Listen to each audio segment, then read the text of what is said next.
पराधीनता को जहां समझा श्राप महान, कण कण के खातिर जहां हुए कोटि बलिदान।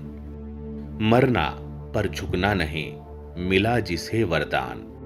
सुनो सुनो उस देश की शूरवीर संतान। पूरा देश आजादी का अमृत महोत्सव मना रहा है। देश की स्वतंत्रता के लिए अपने प्राणों की आहुति देने वाले वीर नायकों की ऐसी न जाने कितनी ही अनसुनी कहानियां बिखरी पड़ी हैं, जिन्हें तत्कालीन सरकारों द्वारा भुला दिया गया। ऐसी ही एक अनसुनी कहानी है नीलगंज की।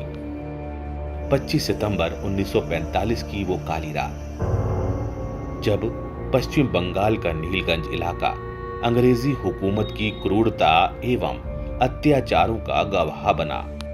अंग्रेजों ने बड़ी बेरहमी से आजाद हिंद फौज के हजारों सैनिकों का कत्ल कर दिया था।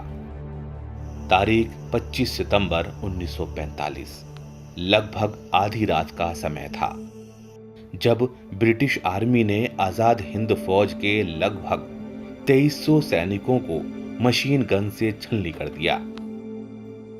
अंग्रेजों द्वारा यहां जलियांवाला बाग से कई गुना बड़े हत्याकांड को अंजाम दिया गया। आर्मी कैंप से लेकर नोआई नदी तक खून ही खून बिखरा पड़ा था।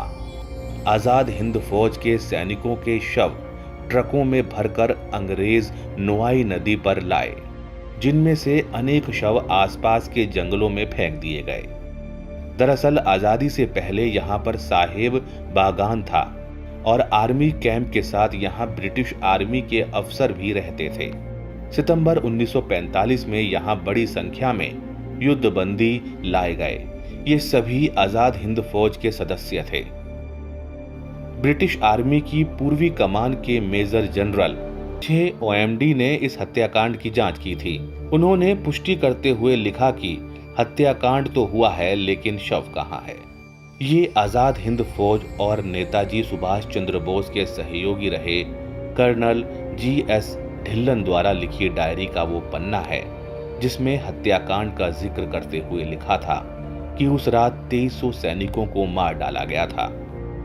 आर्काइव के दस्तावेजों में लिखा है कि 1951 में यहां जनता का प्रवेश रोक दिया गया था, जिसके बाद यहां जूट संस्थान खुल गया। 25 सितंबर को जब स्थानीय लोग अपने शहीदों को श्रद्धांजलि देने जाते हैं, तो उन्हें जूट संस्थान के मुख्य गेट पर ही रोक दिया जाता है।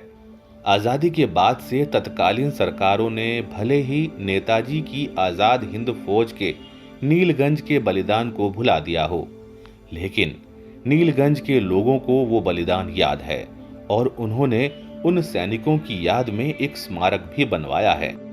वास्तव में देश की आजादी के लिए लड़ाई लड़ने वाली सबसे बड़ी सेना आजाद हिंद फौज के श्रेय को तत्कालीन सरकारों द्वारा भुला दिया गया, लेकिन अब इसे भावी पीढ़ी तक पहुंचाने की जरूरत है।